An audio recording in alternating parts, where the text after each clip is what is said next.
오늘 하나님 주신 말씀은 사무엘상 4장 1절에서 11절입니다. 1절 다 같이 읽겠습니다. 시작. 사무엘의 말이 온 이스라엘에 전파되니라. 이스라엘은 나가서 블레셋 사람들과 싸우려고 에벤에셀 곁에 진치고 블레셋 사람들은 아벡에 진쳤더니 블레셋 사람들이 이스라엘에 대하여 전열을 벌이니라.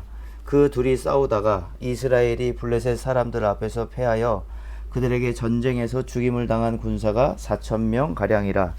백성이 진영으로 돌아오매 이스라엘 장로들이 이르되 여호와께서 어찌하여 우리에게 오늘 블레셋 사람들 앞에 패하게 하셨는고 여호와의 언약궤를 실로에서 우리에게로 가져다가 우리 중에 있게 하여 그곳으로 우리를 우리 원수들의 손에서 구원하게 하자 하니 이에 백성이 실로에 사람을 보내어 그룹 사이에 계신 만군의 여호와의 궤를 언약궤를 가지고 왔고 엘리의 두 아들 홈니와 비나스는 하나님의 언약궤와 함께 거기에 있었더라. 여호와의 언약궤가 진영에 들어올 때에 온 이스라엘이 큰 소리로 외치매 땅이 울린지라. 블레셋 사람이 그 외치는 소리를 듣고 이르되 히브리 진영에서 큰 소리로 외침은 어찌 됨이냐 하다가 여호와의 궤가 진영에 들어온 줄을 깨달은지라. 블레셋 사람이 두려워하여 이르되 신이 진영에 이르렀도다 하고 또 이르되 우리에게 화로다. 전날에는 이런 일이 없었도다. 우리에게 화로다. 누가 우리를 이 능한 신들의 손에서 건지리오. 그들은 광야에서 여러 가지 재앙으로 애굽인을 친 신들이니라. 너희 블레셋 사람들아 강하게 되며 대장부가 되라. 너희가 히브리 사람의 종이 되기를 그들이 너희의 종이 되었던 것 같이 되지 말고 대장부같이 되어 싸우라 하고 블레셋 사람들이 쳤더니 이스라엘이 패하여 각기 장막으로 도망하였고 살육이 심히 커서 이스라엘 보병에 엎드러진 자가 30,000명이었으며 하나님의 궤는 빼앗겼고 엘리의 두 아들 홈니와 비나스는 죽임을 당하였더라. 기도하겠습니다. 하나님 감사합니다. 오늘 이 시대에 우리에게 무엇보다 가장 중요한 바른 진단, 바른 분별을 허락하여 주시옵소서. 감사하며 예수님의 이름으로 기도했습니다. 아멘. 네. 참 오늘 시대에 가장 많이 느껴지는 것이 이 앞으로 어떻게 될 것인가 하는 염려와 걱정들인 것 같아요. 앞으로 우리나라의 운명은 어떻게 될 것인가. 앞으로 이 AI 시대에 더 많이 발전된 챗GPT도 마찬가지죠. 앞으로 향후 10년, 20년 이후에는 어떤 시대가 펼쳐질 것인가. 물론 삶이 편리해지고 좋아지는 부분도 있겠지만 그에 반대로 또 우리에게 고통을 주고 고난을 주는 어려움을 주는 일들도 분명히 있을 것입니다. 많이 걱정이 되지만 사실 그것만 걱정이 되지는 않거든요. 가장 걱정해야 될 것. 그러니까 오늘 시대에 우리가 미래를 위해서, 앞을 위해서 나아가기 위해서는 반드시 오늘 현재 우리의 바른 진단이 필요하다는 것을 오늘 이 말씀은 이야기하고 있는 겁니다. 여러분 한 주간 또 살아가시면서 또 지난주에 예배를 드리셨을 것이고 기도도 하셨을 것이고 말씀도 보셨을 것이고 또 교회에서 또 봉사도 하셨을 줄 압니다. 그런데 일주일에 또 주중을 살아가면서 주일날 드렸던 그 예배의 임재와 하나님의 영광, 그것이 오늘 현재까지도 있는가? 지금 현재는 여러분 어떠십니까? 지금 현재 과거에는 내가, 작년에는 내가, 왕년에는 내가 할 이야기가 전부 예전에 가 있지는 않습니까? 불과 몇 시간 전, 몇 분 전 주님과 따끈한 교제와 깊은 묵상의 기억은 없고 불과 어제의 스토리는 없이 다 예전에 그랬었지, 내가 작년에 그랬었지, 옛날엔 내가 그랬었어. 나의 예전 고전집을 꺼내놓고 읊지는 않으셨는지요. 이 말씀을 들으시는 여러분의 지금은 어떠십니까? 미래가 중요한 거 아닙니까? 그렇죠? 미래가 중요하죠. 어떤 미래를 만들 것인가? 앞날을 우리가 어떻게 예측할 것인가? 어떻게 나아갈 것인가? 어떤 세상에 올 것인가? 중요합니다. 지나간 것보다, 예전보다 지금 내 앞에 펼쳐질 미래를 어떻게 할 것이냐? 중요한 문제예요. 그러나 미래를 위해서 현재 나의 냉철한 진단을 내리는 것은 미래를 그리는 것보다 더욱 중요합니다. 혹 지금 현재 내가 잘못된 것은 없는지, 지금 현재 잘한 것은 맞는지. 왜요? 지금 잘못된 줄 모르면 잘못된 채로 미래를 꾸리기 때문이에요. 미래는 여전히 우리에게 다가옵니다. 주어지죠. 시간은 우리에게 언제든지 다가와요. 바르게 진단하지 못한다면 여전히 잘못된 현재 그리고 미래를 살아가게 된다는 것을 말합니다. 그 진단은 여러분 과거의 나와 현재를 비교함으로써 나온다는 것을 잊으면 안 됩니다. 진단은 미래를 예측해보고 나를 진단할 수 없습니다. 진단은 과거를 통해 현재 나를 진단하는 겁니다. 나는 어떠한 가치관을 가졌었지? 내가 처음에는 어떤 마음이었었지? 내가 어떤 마음으로 시작했었지? 나는 전에는 어떤 믿음이었지? 그리고 현재를 보는 것. 그렇다면 진단이 가능해지는 거죠. 아, 내가 지키지 못했구나. 아, 내가 그 결심대로 하지 않았구나. 아, 내가 처음 마음을 잃었구나. 저는 노트에 이렇게 잘 적어둡니다. 특히 뭐 기도하거나 묵상할 때 하나님 특별히 주시는 마음이 또 말씀이 있으면 늘 적어요. 뭐 특별한 의미는 없어요. 그냥 잘 까먹으니까요. 그렇게 적어놓고 사실 다시 노트를 피거나 그러진 않더라고요, 또. 예. 근데, 이 며칠 동안 또 노트에 뭘 적을 일이 있었어요. 그래서 적고 노트를 이제 끄는데 3년 전에, 그때 그 기억이 정확하게 기억이 나요. 3년 전에 제가 기도하다가 하나님 주셨던 응답이었고, 말씀이었어요. 그래서 그것을 적어 놨었는데, 그게 벌써 3년 전이더라고요. 그때, 좀, 심적으로 어려울 때, 내가 이것을 감당할 수 있을까 부담도 있고, 어떻게 하면 더 잘할까에 대한 그런 고뇌를 하고 있을 때. 근데 그때, 하나님이 주셨던 마음은 딱 하나입니다. 딱 하나예요. 주님, 사랑해라. 주님, 더욱 사랑해라. 딱 그 문장이었어요.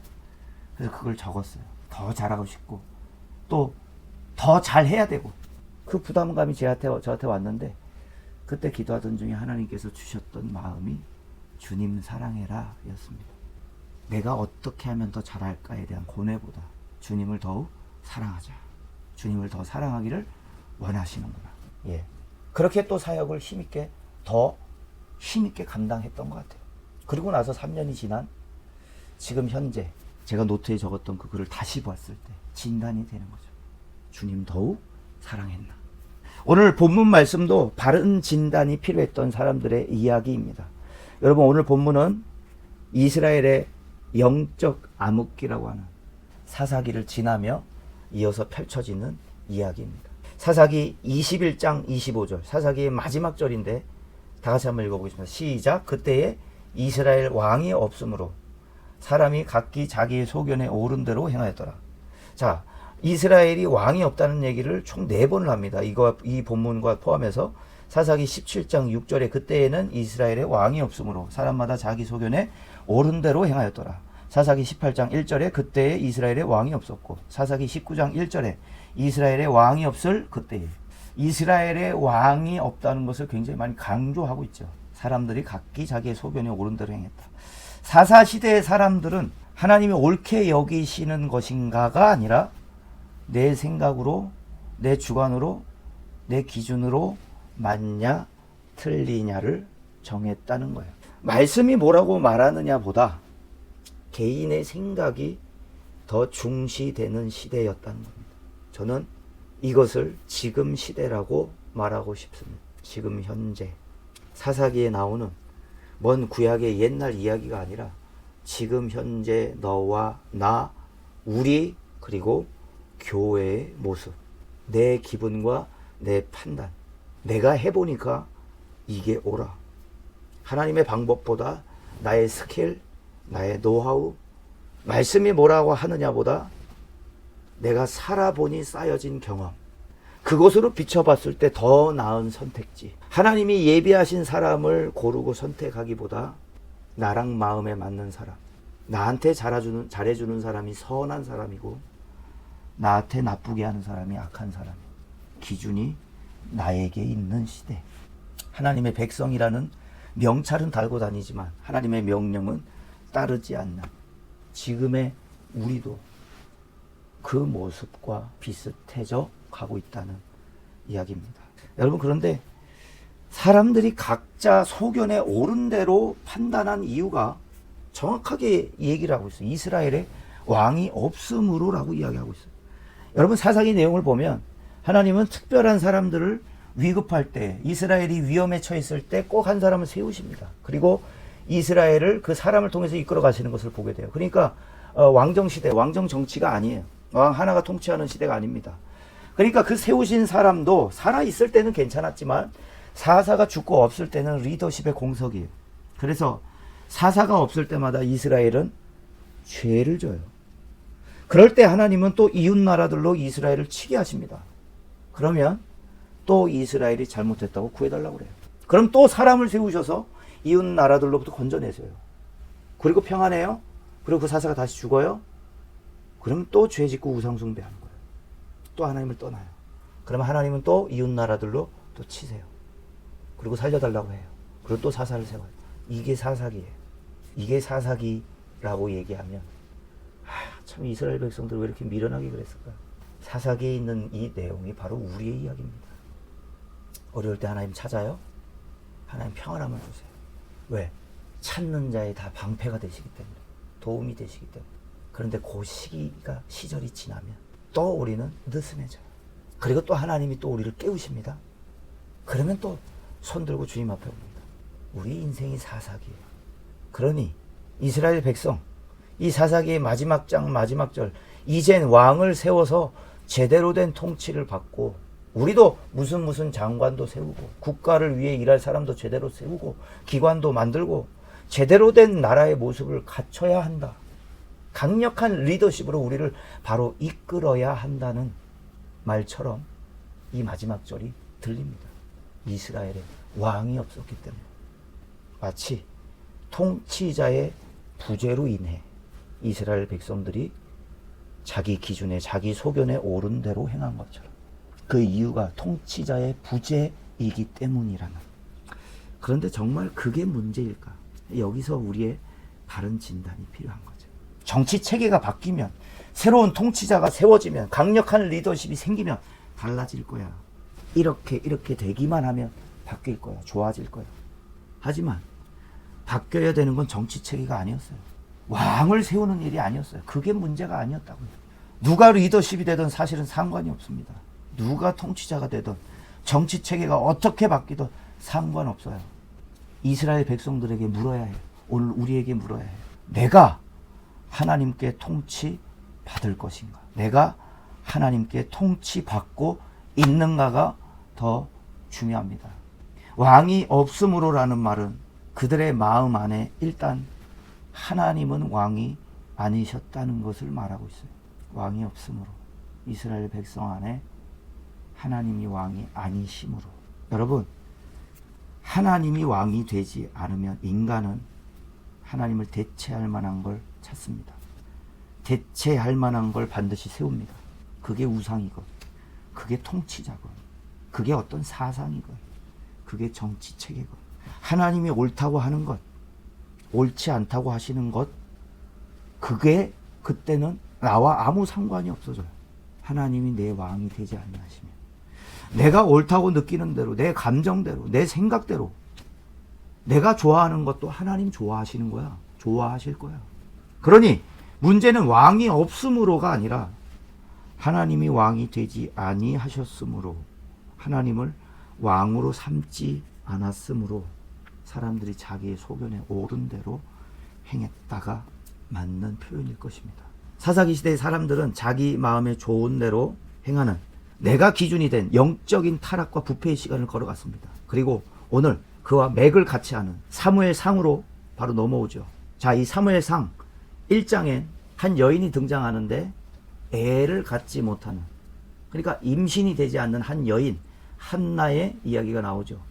그런데 성경은 분명하게 얘기하고 있습니다. 하나님께서 한나의 태를 막으셨다. 임신하지 못하게 하심으로. 그런데 한나는 그의 성전에서 간절하게 기도합니다. 그 당시에 제사장이었던 엘리 제사장이 술을 먹은 거 아니냐고 오해할 만큼 간절하게 애통하며 부르짖습니다. 하나님, 저도 아이를 주십시오. 그냥 단순히 하나님이 임신하지 못하게 하셨다. 그래서 간절하게 성전에서 아이 달라고 기도했다. 그냥 육안으로 보면 그걸로 끝이에요. 그런데 영적으로 봐야 될 때, 영적으로 보면 사사기 시대를 그대로 이어받은 사무엘상, 영적인 타락과 부패, 이스라엘 백성들, 택하신 족속이라고 하는 이스라엘 백성들 안에 흐릿한 분별력과 타락. 저는 단순히 한나가 임신하지 못하는 그걸로 끝나는 게 아니라 하나님이 막으심으로 끊긴, 막힌, 자연스러워야 할 이 임신의 과정이 하나님이 막으심으로 끊겨버린, 답답한, 쾅 막힌 그런 시대의 모습을 한나를 통해서 보여주신다고 저는 그렇게 보게 됐습니다. 결국 한나는 그 간절한 기도 후에 사무엘이라고 하는 마지막 사사를 아들로 얻게 됩니다. 그리고 사무엘상 3장 1절에 아이 사무엘이 엘리 앞에서, 제사장이죠. 그 당시 엘리 앞에서 여호와를 섬길 때에는 여호와의 말씀이 희귀하여 이상이 흔히 보이지 않았더라. 영적으로 하나님의 아무런 말씀도, 하나님의 말씀을 들을 수 없었던 때, 영적으로 목마른 시대, 영적으로 갈급한 시대. 아모스 8장 11절에 주 여호와의 말씀이니라. 보라, 날이 이를지라 내가 기근을 땅에 보내리니 양식이 없어 주림이 아니며 물이 없어 가람이 아니요 여호와의 말씀을 듣지 못한 기갈이라. 여호와의 말씀을 듣지 못함으로 오는 공허함, 배고픔, 목마름. 먹을 거 없어서 배고픈 거 아니라니까. 마실 물 없어서 갈증 나는 거 아니라니까. 여호와의 말씀이 없으므로. 오늘 시대에 얼마나 많은 설교와 얼마나 많은 메시지와 성경 말씀들이 쏟아지고 있는 때 아닙니까? 쏟아지고 있는 때. 그런데 이 홍수와 같은 시대 가운데 우리의 가슴은, 우리의 심령은 계속 더 말라져 가고 있다는 거예요. 말라져 가고. 여호와의 말씀이 희귀하여 이상이 흔히 보이지 않았던 그때, 영적인 바로 그 상태, 하나님의 아무런 말씀이 없으신, 갈증나고 기갈이 너무 심한 시대. 사무엘상 3장 2절에 엘리의 눈은, 자, 제사장이라고 그랬어요. 지금으로 얘기하면 목회자죠. 목회자. 엘리의 눈이 점점 어두워 가서 잘 보지 못하는 그때에라고 한 번 더 찝어요. 이건 우리의 육안을 얘기하는 게, 우리의 눈을 얘기하고 있는 게 아닙니다. 영적인 걸 얘기하는 거예요. 어두워졌어요. 영적으로 분별할 수가 없어요. 사무엘상 3장 4절에 여호와께서 사무엘을 부르시는지라. 그가 대답하되 내가 여기 있나이다. 그 말씀이 희귀한 시대에 하나님이 누군가를 부르시는데, 제사장이 아니고 어린 사무엘이에요. 가장 거룩한, 가장 정결한, 그리고 하나님의 일을 감당한다고 하는 사람에게 하나님의 말씀이 떨어지는 게 아니고 어린 아이에게 떨어져요. 사무엘을 부르시는지라. 여러분, 하루에 여러분의 삶 속에 하나님의 말씀이 여러분에게 들리고 있습니까? 하루하루에 하나님의 조명하심과 말씀하시는 세미한 음성을 여러분들 구하고 있습니까? 원하고 계십니까? 그렇다면, 그 음성이 들린다면 그 들린 음성대로 살아가실 수 있으시겠습니까? 주님의 음성을 듣기 원합니다. 주님이 말씀하실 때 할 수 있느냐? 들려주세요, 들려주세요보다 들을 준비가, 말씀하십시오, 하겠습니다 하는 마음이 우리 안에 있느냐는 거죠. 사무엘상 2장 22절과 24절에 엘리가 매우 늙었더니 그의 아들들이 온 이스라엘에게 행한 모든 일과 회막문에서 수종드는 여인들과 동침하였음을 듣고 그들에게 이르되 너희가 어찌하여 이런 일을 하느냐? 내가 너희의 악행을 이 모든 백성에게 듣노라. 내 아들들아, 그리 하지 말라. 내게 들리는 소문이 좋지 아니하니라. 너희가 여호와의 백성으로 범죄하게 하는도다. 엘리 제사장이 매우 늙었다고 얘기하면서 그 아들들의 범죄와 악행들을 얘기하고 있어요. 회막문에서, 그러니까 성전에서 봉사하는 여인들과 동침을 했다는 거예요. 그 당시에 목회자의 자녀들의 영적인 상태로만 볼 게 아니고 이 엘리 아들들의 타락은 이스라엘 전체 영적 상태를 얘기합니다. 그건 엘리 제사장만 얘기하는 게 아니에요. 엘리 제사장의 가문만 얘기하는 게 아니에요. 예배가 다 무너져 있는 상태예요. 영적인 타락에 아마 제일 첫 번째 나타나는 징조가 뭐냐? 예배에 생명력이 없다는 거예요.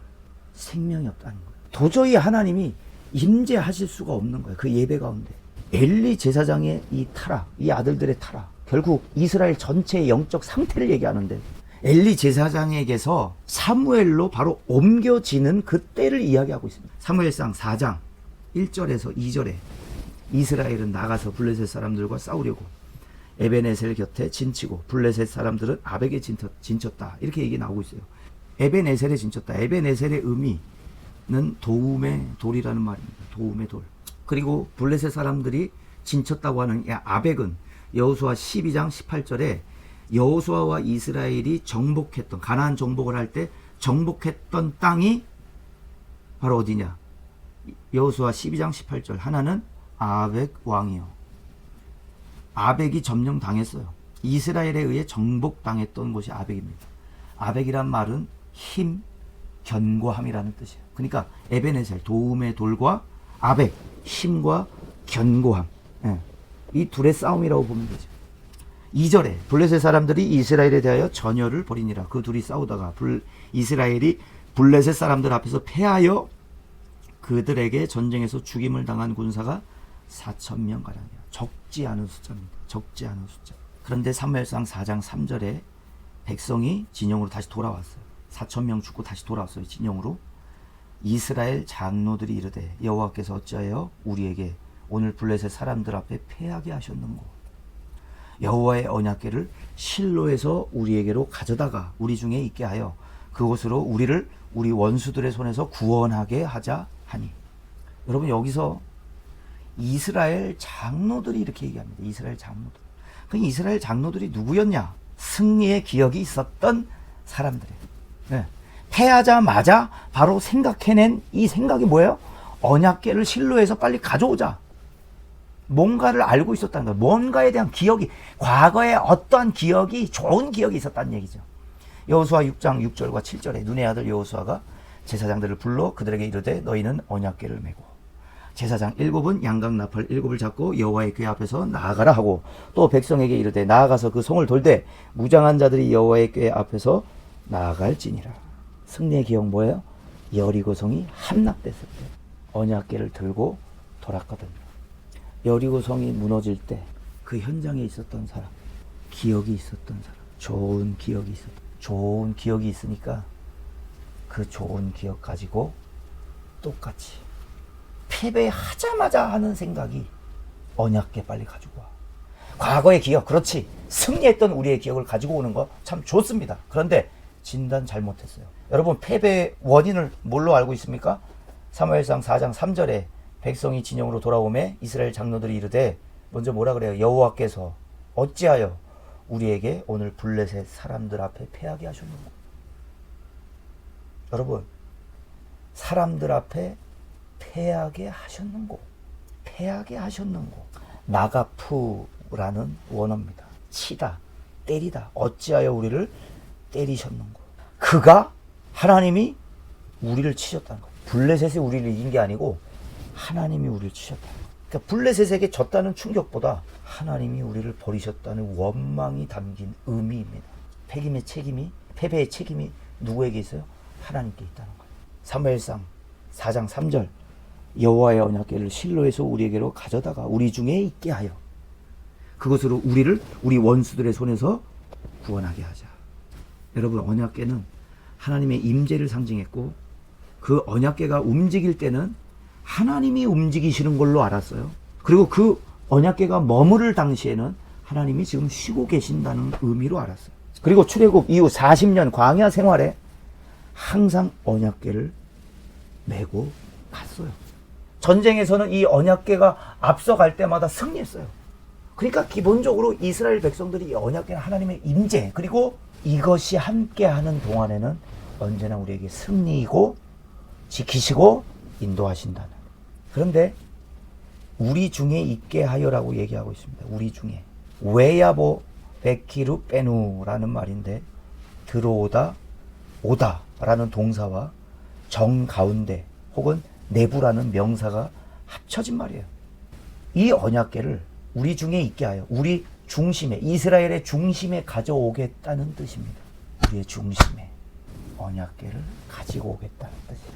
승리의 기억이 있는, 과거 가나안을 정복하는 과정 속에 이스라엘이 했던 방식 그대로 했던 방식, 그 좋은 기억 그대로 형식상 가져온 행동만 했을 뿐이에요. 좋은 기억은 있었어요. 그 좋은 기억을 가지고 형식상 가지고 와서 오늘도 여전히 블레셋에게 좋은 승리를 가져다 줄 거야. 하나님을 향한 믿음으로 가져온 것이 아니라 우상과 같은 종교적 행위와 종교적 의식에 불과한 행동입니다. 불과 몇 분 전 하나님과의 깊은 교제를 나눈 사람들의 모습이 아니에요. 어제 주님과 뜨거웠던 묵상과 나눔과 기도하던 사람들이 아니었다는 얘기. 박물관입니다. 박물관은 가보면 어떻죠? 유물이나 유품이 있다면, 예전에 우리가 승려할 때 썼던 검입니다. 방패입니다. 그때 입었던 갑옷입니다. 그게 박물관이에요. 박물관이요? 살아있지 않아요. 생명이 없는 것. 패배의 원인, 자신의 불신앙이 아닌, 자신들의 불신앙이 아닌 승리를 위한 목적으로 언약궤를 들고 나가는 그릇된 신앙. 하나님을 한순간에 우상단지로 취급해버린. 여러분, 그렇다면 언약궤는 무엇입니까? 출애굽기 25장 22절에 거기서 내가 너와 만나고, 할렐루야, 거기서 내가 너와 만나고 해요. 하나님이 거기서 만나시겠다. 이스라엘 백성들에게 하고자 하시는 말씀을 대제사장들을 통해서 거기서 만나서 말씀하시겠다는 거예요. 거기서, 그곳에서. 그러니까 그곳은 거룩한 곳이에요. 속죄소 위 곧 증거궤 위에 있는 두 그룹 사이에서 내가 이스라엘 자손을 위하여 내게 명령할 모든 일을 내게 이르리라. 여러분, 언약궤는 성소에 있지 않았습니다. 더 들어가야 했어요. 가장 거룩한 곳, 말 그대로 지성소. 거룩한 것보다 더 거룩한 곳, 가장 거룩한 곳. 그것도 대제사장이 1년에 한 번 들어갔던 그곳. 들어갈 때에도 정결해야 했던, 스스로 거룩하지 못하면 절대 들어가도 살아서 나올 수 없는 하나님의 임재가 있는 그곳. 언약궤를 단순히 전쟁에 가지고 가는 것보다 가지고 오려는 사람들의 정결함과 거룩함이 있어야 했던 겁니다. 지금 그 성소는 바로 어디입니까? 교회입니다. 교회. 하나님의 임재를 대신 보여줄 수 있는 것들이 우리에게도 있지요, 사실. 악기가 그럴 수 있고요. 음향 시스템이 그럴 수 있고요. 지금 이 시대에 또 가장 유용하게 쓰여지는 미디어일 수도 있고요. 조명일 수도 있고요. 또 거룩하게 보이는 어떠한 한 사람일 수도 있어요. 목회자일 수도 있어요. 이게 하나님의 임재를 상징하는 거예요. 이래야 하나님의 임재가 좀 강력하게 일어나. 조명이 좀 쏴야, 음향 시스템 좀 좋아야, 분위기 좀 그렇게 만들어야, 몽글몽글하게 만들어야, 좋은 말이 있어야, 팬 서비스가 있어야, 달콤한 이빨림이 있어야, 그런 건 다 추구하고 그런 건 다 있어야 되고, 정작 있어야 되는 거야. 하나님 임재, 하나님의 임재를 정말 누리기 위한 우리의 깨끗한 손, 정결한 마음, 정직한 행동. 누구보다 거룩해야 해야 할 하나님의 백성들이 자신의 정결함과 거룩함 다 빼버리고, 승리의 기억, 좋았던 추억, 한번 이겨봤던 과거, 그 레파토리, 그 순서대로. 여러분, 이스라엘 백성들이 여리고를 돌았을 때 정말 언약궤가 있었기 때문에 무너졌을까요? 정말 그 방법이 좋았기 때문에 그 당시에 이 장로들도 정말 좋은 방법이기 때문에 그걸 따랐을까요? 아니라고요. 여리고성 하루에 한 바퀴 돌았어요. 마지막 날 7바퀴 돌았어요. 그 도는 게 무슨 의미가 있어? 어쩌면 불평, 불만, 의심하면서, 불안해하면서 어쩔 수 없이 따랐을지 몰라요. 도저히 이거 가지고 여리고성을 어떻게 이겨? 그때는 그랬을지 모르겠다고. 그런데 여리고는 무너졌죠. 돌아서 무너졌을까요? 언약궤에 정말 파워가 있어서 무너졌을까요? 말이 안 되는 승리를 이스라엘 백성들은 겪어봤습니다. 마지막 날 7바퀴를 돌고 함성을 지르니까 여리고가 폭삭 무너지는 거예요. 기적을 체험해 봤다고. 기적은 어디 있냐? 하나님에게 있구나. 하나님이 우리와 함께 하시면 여리고성이 아무것도 아니구나. 언약궤가 아니고 7바퀴 돌았던 방식이 아니라 하나님입니다. 하나님. 그렇게 언약궤를 가지고 나간 이 두 번째 전쟁, 그것도 패배를 해버려요. 아무리 좋은 언약궤도요, 아무리 좋은 것도요, 아무리 좋은 방법도요, 아무리 좋은 예배를 더 풍성하게 해주는 것이라고 할지라도요, 예배 드리는 그 한 사람 한 사람의 정결함과 거룩함 없이 단순히 예배 드렸으므로, 오늘 분위기 좀 좋았으므로, 찬양 느낌 있게 불렀으므로, 다 아는 분들이 다 따라 부를 찬양 불렀으므로, 기도 좀 뜨겁게 했으므로, 임재의 상징인 언약궤를 가지고 왔으니 이기겠지, 승리하겠지, 지난번처럼 여리고처럼 무너지겠지.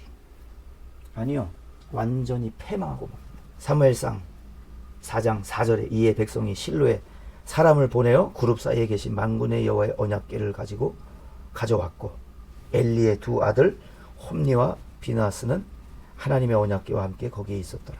갑자기 엘리의 두 아들 홈니와 비나스를 한 번 더 찝습니다.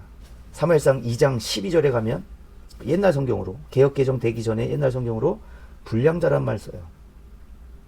무슨 말이냐? 빼네 벨리야알, 불량자, 무가치한 자의 아들들이란 말이에요. 사악한 자의 아들들.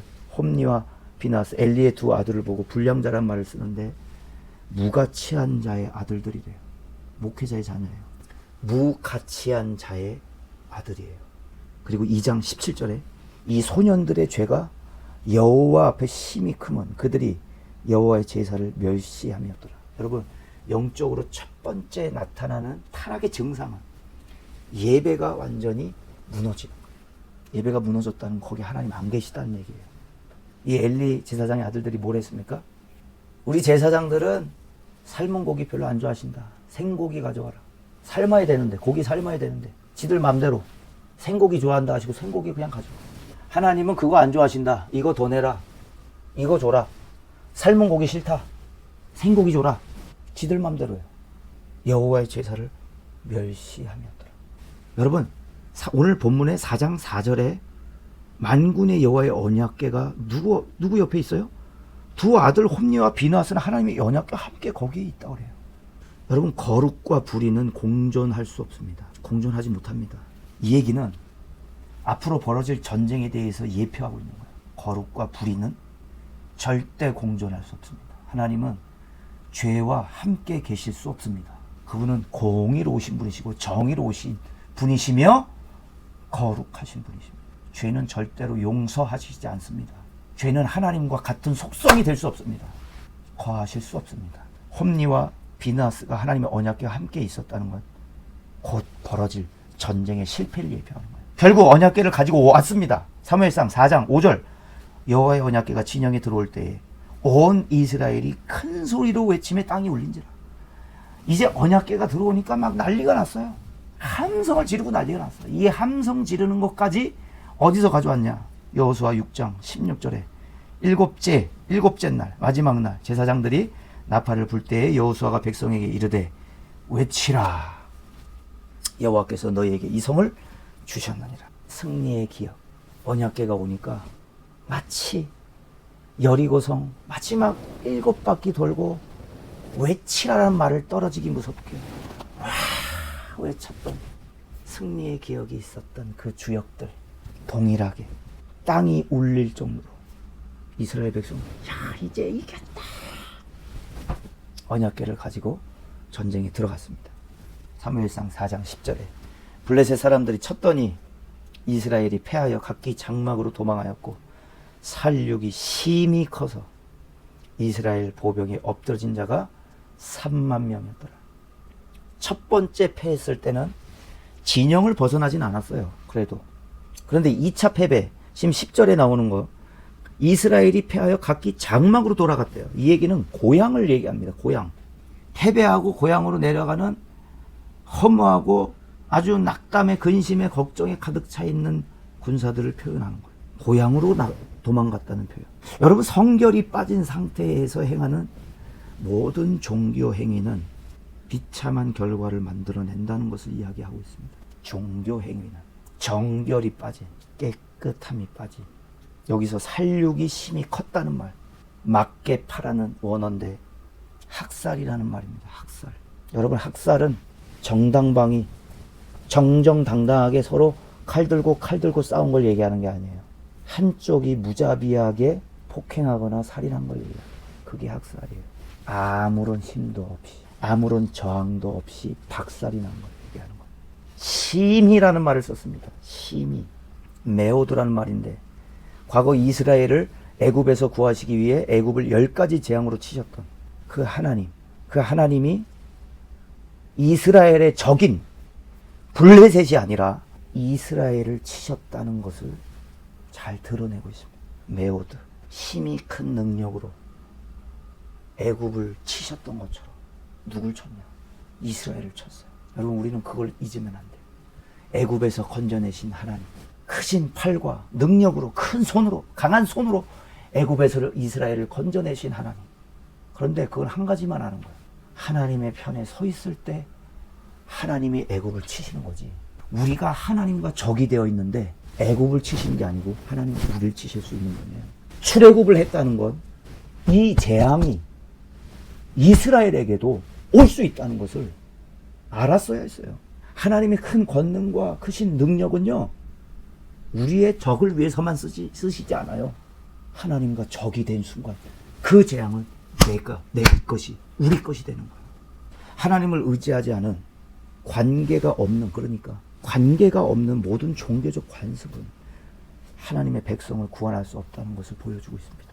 결국 이 전쟁에 의해서 언약궤가 빼앗기죠. 그리고 하나님이 블레셋에 마치 포로가 되신 것처럼 언약궤, 하나님의 임재를 상징하는 언약궤가 블레셋으로 빼앗겨 버렸어요. 아무런 힘 없이. 에베네셀, 도움의 돌이라고 했던 그 지형의 의미, 거기서 이스라엘을 돕는 이는 없었던 거예요. 마치 하나님이 블레셋의 포로로 끌려가신 것처럼, 지신 것처럼. 여러분, 대체품으로는 아무것도 할 수 없습니다. 아무런 힘도 나올 수 없습니다. 그런데 참 신기한 부분들이 그 다음 나와요. 무능력하게 아무런 승리도 가져다 주지 않았던 언약궤는 블레셋의 진영에 갔을 때 어마어마한 파괴력을 갖습니다. 사무엘상 5장 1절에서 4절을 같이 읽습니다. 시작. 블레셋 사람들이 하나님의 궤를 빼앗아 가지고 에벤에셀부터 아스돗에 이르니라. 블레셋 사람들이 하나님의 궤를 가지고 다곤의 신전에 들어가서 다곤의 곁에 두었더니 아스돗 사람들이 이튿날 일찍이 일어나 본즉 다곤이 여호와의 궤 앞에 엎드려져 그 얼굴이 땅에 닿았는지라. 그들이 다곤을 일으켜 다시 그 자리에 세웠더니 그 이튿날 아침에 그들이 일찍이 일어나 본즉 다곤이 여호와의 궤 앞에 또 다시 엎드려져 얼굴이 땅에 닿았고 그 머리와 두 손목은 끊어져 문지방에 있고 다곤의 몸뚱이만 남았더라. 다곤의 신전에 하나님의 언약궤를 딱 두니까 다곤이 목이 잘리고 손목이 떨어지고 몸뚱아리만 남은 거예요. 이스라엘 백성 진영이 있을 때 그 언약궤는 아무런 도움도 아무런 힘도 발휘할 수 없었는데 하나님이 거룩하지 않은 그 땅에 이 하나님의 임재를 상징하는 언약궤가 딱 도착하는 순간 신전에 있던 다곤상이 목이 부러지고 완전히 박살이 나버린 거예요. 사무엘상 5장 6절과 9절에 여호와의 손이 아스돗 사람에게 엄중히 더하사 독한 종기의 재앙으로 아스돗과 그 지역을 쳐서 망하게 하니 아스돗 사람들이 이를 보고 이르되 이스라엘의 신의 궤를 우리와 함께 있지 못하게 할지라. 여러분, 언약궤는 이렇게 힘이 있어요. 그의 손이 우리와 우리 신 다곤을 친다 하고 이에 사람을 보내어 블레셋 사람들의 모든 방백을 모으고 이르되 우리가 이스라엘의 신 궤를 어찌하랴 하니 그들이 대답하되 이스라엘의 신의 궤를 가드로 옮겨가라 하므로 이스라엘 신의 궤를 옮겨갔더니 그것을 옮겨간 후에 여호와의 손이 심히 큰 환난을 그 성읍에 더하사 성읍 사람들의 작은 자와 큰 자를 다 쳐서 독한 종기가 나게 하시니라. 가만히 있지를 못하는 거예요. 언약궤를 이거 가지고는 왔는데 승리의 기념으로 저 이스라엘의 신의 언약궤라고 하는 저것 좀 우리가 가지고 가자. 그리고 신전에다가 갖다 놨더니 신전의 상이 박살이 나질 않나, 독한 종기가 나질 않나. 여기서 끝나지가 않아요. 사무엘상 5장 11절 12절에 이에 사람을 보내어 블레셋 모든 방백을 모으고 이르되 이스라엘의 신의 궤를 보내어 그 있던 곳으로 돌아가게 하고 우리와 우리 백성이 죽임 당함을 면하게 하자. 이는 온 성읍이 사망의 환난을 당함이라. 거기서 하나님의 손이 엄중하심으로 죽지 아니한 사람들은 독한 종기로 치심을 당해 성읍의 부르짖음이 하늘에 사무쳤더라. 차라리 죽는 게 더 나은 거야. 그 상황. 죽지 아니한 사람들은 독한 종기에 치심을 당해 부르짖음이 심한지라. 여러분, 언약궤는 힘이 없지 않아요. 언약궤는 우리를 돕지 못하는 그냥 물건이 아닙니다. 이스라엘에게는 응답하지 않으세요. 그런데 블레셋에게는 이 언약궤가 얼마나 위력이 있는지, 강한지, 하나님이 얼마나 무서운 분이신지를 보여주고 있어요.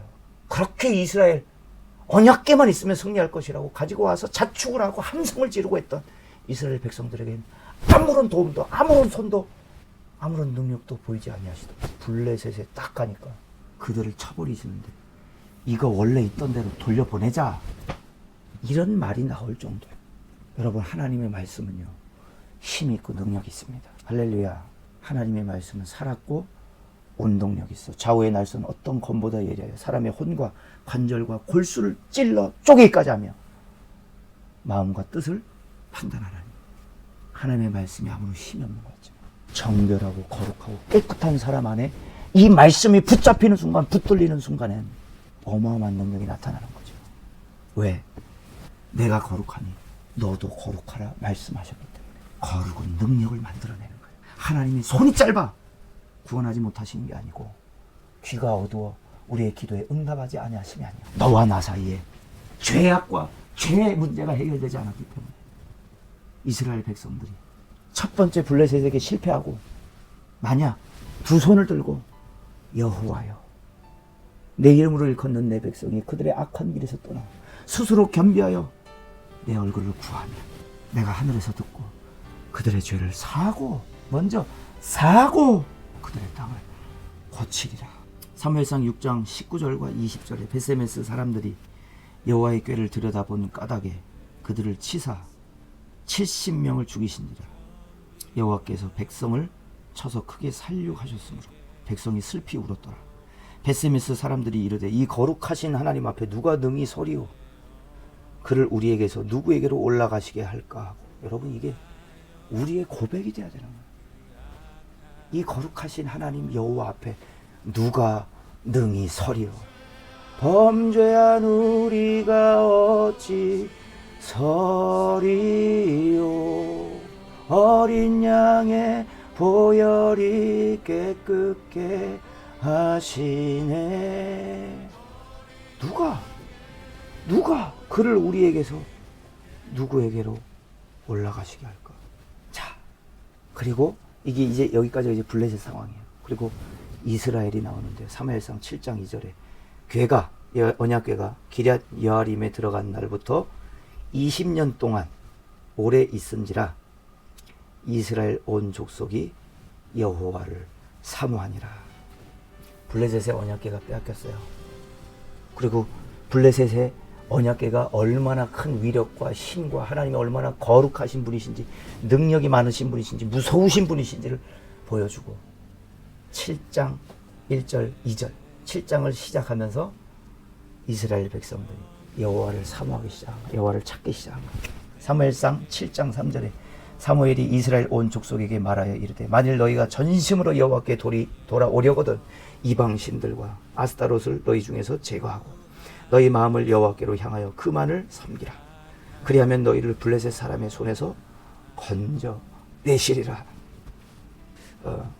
여러분, 역대상 또 열왕기상, 열왕기하 역대 왕들을 기록한 그 설을 보면 대부분의 왕들이 여호와 보시기에 악을 행하여, 대부분의 왕들을 그렇게 표현해요. 여호와 보시기에 악을 행하여, 그 전 왕과 똑같이 악을 행하여. 그런데 몇 안 되는 왕들이 나와요. 그 중에 아사왕이 하나님 앞에 스스로 겸비하죠. 그리고 제일 먼저 하는 게 신상들을 다 부숩니다. 바알 신상, 아세라 신상 다 찍어 박살을 내요. 그게 제일 첫 번째. 아멘. 우리의 마음에 하나님만 들어오셔서는 안 되는 거예요. 먼저는 뭐가 있어야 되냐? 회개가 있어야 되냐? 그 회개는 예전 것을 박살내는 거예요. 예전 것을 다 버리는 거예요. 내 안에 먼저 주인 되었던 거, 내 중심에 들어왔던, 내 중심으로 가지고 왔던 그 모든 것들이 나가야 하나님 거룩하신 한 분만 내 주인이 되어주시는 거예요. 절대 공존하시지 않습니다. 공존할 수 없습니다. 하나님 한 분 거룩하게 섬기시길 원합니다. 섬기기를 원하십니다. 사무엘상 7장 5절과 6절 사무엘이 이르되 온 이스라엘은 미스바로 모이라. 내가 너희를 위하여 여호와께 기도하리라 하매 그들이 미스바에 모여 물을 길어 여호와 앞에 붓고 그날 종일 금식하고 거기에서 이르되 우리가 여호와께 범죄하였나이다 하니라. 사무엘이 미스바에 이스라엘 자손을 다스리니라. 여러분 이걸 원하시는 거예요. 이거. 여기서 그 유명한 미스바 회개 운동이 여기서부터 시작되죠. 블레셋의 언약궤를 다 빼앗겨버려요. 여러분 제대로 된 진단이 됐다면 첫 번째 블레셋에 실패하고 블레셋 전쟁에 실패하고 두 손 두 발 다 들었어야 돼. 주님 우리가 잘못했사오니 이 실패의 요인이 무엇인지 우리가 정결하지 못한 거 우리가 거룩하지 못한 것을 용서해 주옵소서. 이렇게 했었어야 돼. 그런데 그게 아니라 언약궤 먼저 찾았어요. 내 기억에 내 과거의 승리의 기억과 추억에 도취돼서 그거 가지고 가면 될 거예요. 여러분 그거 하나님 아닙니다. 하나님 대체품입니다. 우리 하나님 대체품 얼마나 많이 섬기고 있는지 한번 돌아봐야 됩니다. 하나님 임재의 상징들을 우리가 섬기고 있는지 몰라요. 하나님이 아니라 우리가 여호와께 범죄하였나이다. 7장에 들어와서 이스라엘은 회개하기 시작하죠. 그리고 사무엘상 7장 7절과 9절에 이스라엘 자손이 미스바에 모였다함을 블레셋 사람들이 듣고 회개하고 있다는 것 지금 아는 거죠. 지금 미스바에 회개 집회가 열렸다는 것을 안 거예요. 블레셋 사람들이 듣고 그들의 방백들 이스라엘을 치러 올라온지라. 이스라엘 자손들이 듣고 블레셋 사람들을 두려워했어요. 8절에 이스라엘 자손이 사무엘에게 이르되 뭐라 그래요? 당신은 우리를 위하여 우리의 하나님 여호와께 쉬지 말고 부르짖으십시오. 우리를 위해서 하나님 여호와께 쉬지 말고 부르짖어 우리를 블레셋 사람들의 손에 구원하시게 하소서. 지금은 이제 방법이 뭐예요? 언약궤 빼앗겼어요. 이제 방법이 뭐예요? 당신은 우리를 위해서 하나님 앞에 부르짖어 주십시오.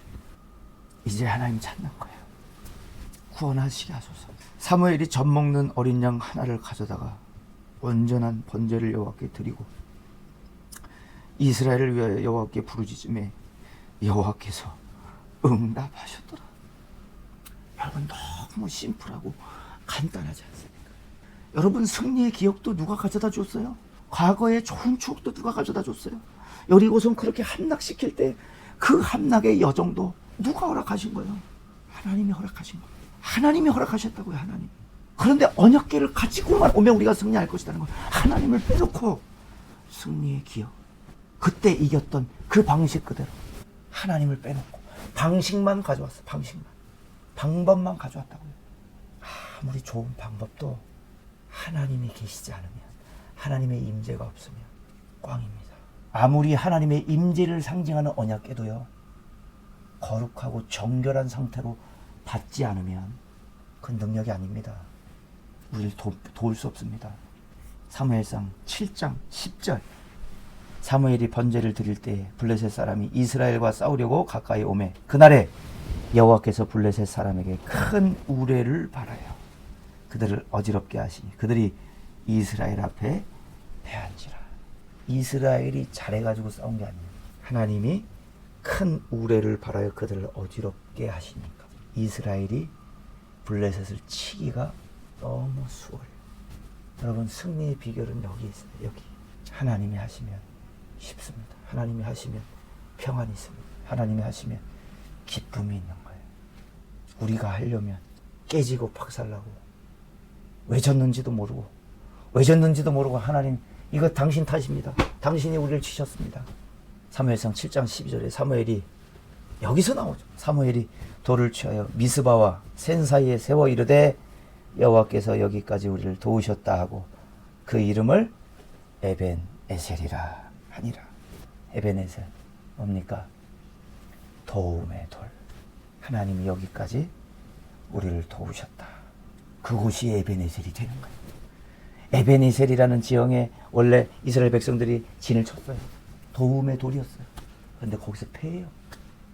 그리고 미스바와 센 사이, 회개 운동이 일어났던 그 미스바와 센 사이에 돌을 하나 세워서 기념비를 세우는데 도움의 돌. 하나님이 여기까지 우리를 도우셨다. 할렐루야. 아까 처음에 제가 바른 진단에 대해서 얘기했습니다. 진단이 중요합니다. 앞으로 나아가는 것보다 과거에 내가 어떠했는지, 그리고 현재 내가 지금 뭘 하고 있는지 진단해보면, 아, 뭐가 부족했구나, 뭘 안 하고 있구나, 또 그때 했는데 나 지금까지 하고 있네, 좋은 점도 있을 거예요. 그런데 옛것의 그 기쁨의 좋은 추억의 승리의 기억에 도취되면 안 됩니다. 승리는 방법에 있지 않습니다. 승리는 하나님께 있습니다. 오늘 이스라엘 백성들과 같이 비록 언약궤를 빼앗겼지만 하나님의 언약궤는 블레셋 안에서 여전히 살아계시고 여전히 역사하시고. 말씀을 정리합니다. 여러분, 앞으로 나가기 위해서 이제 반년이 지나갔죠. 이제 앞으로 반년이 남았습니다. 오늘 현재 나를 보시고 과거를 보세요. 내가 어떠했는지, 뭐가 부족한 건 없었는지. 현재를 진단하기 위해서는 과거를 봐야 합니다. 정결하지 못했던 것, 이전보다 거룩하지 못했던 것, 이전보다 주님 더 사랑하지 못했던 것, 이전보다 말씀 앞에 나가지 못했던 것. 오늘 지금 우리가 하나님 말고 하나님의 임재의 대상, 대체품이, 임재의 상징을 섬기고 있진 않는지, 하나님이 빠진 조명과 사운드와 미디어와 여러 가지가 다 채워져야 하나님의 임재라고 얘기하고 있진 않는지, 승리의 기억이 아닌 승리를 주시는 하나님을 붙드십니다. 이 영적으로 참 어둡고 캄캄하고 분별력이 상실되어져가는 이 시대 속에 하나님 앞에 겸비함으로, 거룩함으로, 찾음으로 승리하시는 여러분 되시기를 주님의 이름으로 소원을 드립니다. 이 찬양을 읽어드리고 마치도록 하겠습니다. 제이어스라는 찬양팀의 정직한 예배라는 찬양인데요, 가사가 이렇습니다. 나의 눈 열어 주를 보게 하소서. 정직한 예배, 순전한 마음을 드리네. 빗나간 나의 소망 주께로 돌이키며 오직 주님만 사랑하게 하소서.